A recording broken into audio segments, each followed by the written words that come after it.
Hello नमस्कार सभी को। आज का हमारा जो टॉपिक है वो है, ये फोर्थ टॉपिक कर रहे हैं मौर्यन एम्पायर, और इसमें आज हम पढ़ेंगे मौर्य साम्राज्य का विस्तार। मौर्य साम्राज्य के विस्तार से related question answers, important question answers करेंगे। तो पहला क्वेश्चन है, सिंध तथा पंजाब में चंद्रगुप्त मौर्य की सफलता का संकेत इतिहासकार जस्टिन किन शब्दों में करता है? सिकंदर की मृत्यु के पश्चात भारत ने अपनी गर्दन से दास्ता का जुआ उतार फेंका तथा अपने गवर्नरों की हत्या कर दी। इस स्वतंत्रता का जन्मदाता सैंड्रो कॉर्टस चंद्रगुप्त था। तो एग्ज़ाम में क्वेश्चन ये वाला कोटेशन दे देंगे और पूछेंगे कि भाई ये किसके शब्द हैं, किसने कहा है। तो किसने कहा? ये इतिहासकार जस्टिन ने बोला है।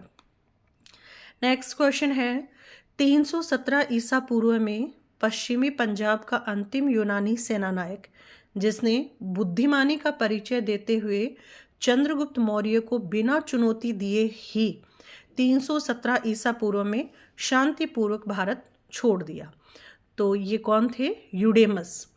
इसके जाने के बाद चंद्रगुप्त मौर्य सिंध तथा पंजाब का एक छत्र शासक बना। नेक्स्ट क्वेश्चन है, चंद्रगुप्त मौर्य का जो विशाल साम्राज्य था वो कौन कौन सी सीमाओं तक फैला हुआ था? तो उत्तर पश्चिम में ईरान की सीमा और दक्षिण में वर्तमान उत्तरी कर्नाटक तक विस्तृत था। पूर्व में मगध और पश्चिम में सौराष्ट्र तथा सोपारा तक विस्तृत था। जो सौराष्ट्र है वो गुजरात राज्य के पश्चिमी भाग में स्थित है, और जो सोपारा है वो महाराष्ट्र राज्य में मुंबई के पास एक प्राचीन बंदरगाह शहर था।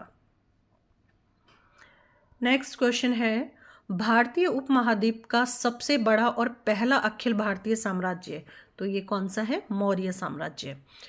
अशोक के अभिलेखों के प्राप्ति स्थानों से स्पष्ट होता है कि अशोक के साम्राज्य में हिंदुकुश, एरिया जो कि हेरात है, आर्कोसिया, कंधार और जेड्रोशिया ये सम्मिलित थे। सेल्यूकस ने पश्चिमोत्तर भारत के कौन से 4 राज्य चंद्रगुप्त मौर्य को दिए थे? जब सेल्यूकस, निकेटर और चंद्रगुप्त मौर्य के बीच में 305 ईसा पूर्व में युद्ध हुआ था, जिसमें चंद्रगुप्त जीत गया था, तो सेल्यूकस ने कौन कौन से 4 राज्य पश्चिमोत्तर के राज्य दिए?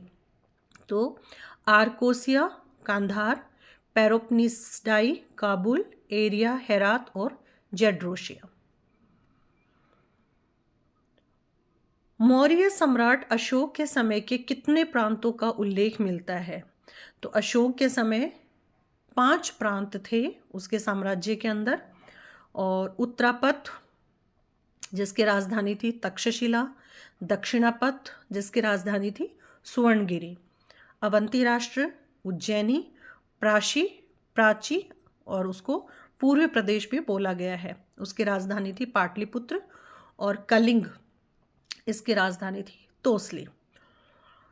कर्नाटक प्रदेश में मौर्य साम्राज्य किसके शासनकाल में फैला?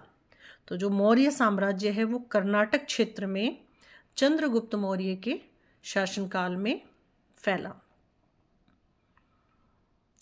किस पुस्तक में चंद्रगुप्त मौर्य को सकल जम्बूद्वीप स्वामी कहा गया है?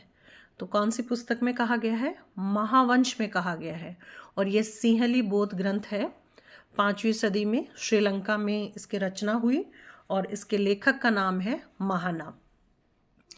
महावंश अलग है और महावंश टीका ये अलग है, ये 2 ग्रंथ अलग अलग हैं। जो महावंश है वो श्रीलंका का एक प्राचीन पाली भाषा का ऐतिहासिक महाकाव्य है, जो श्रीलंका के राजाओं और बौद्ध धर्म के इतिहास का वर्णन करता है। और जो महावंश टीका है इसे वसंत थप कासिनी भी कहते हैं, और महावंश की ही एक विस्तृत व्याख्या या भाष्य है। यह महावंश के पाठों को और अधिक स्पष्ट करता है। आज का आखिरी क्वेश्चन है, किसके अनुसार सम्राट अशोक का कश्मीर पर भी अधिकार था और उसने वहां धर्मारिणी विहार में अशोकेश्वर नामक मंदिर की स्थापना करवाई थी? तो ये किस में बताया गया है? कश्मीरी कवि कल्हण ने अपनी पुस्तक राजतरंगिणी में बताया है। Thank you.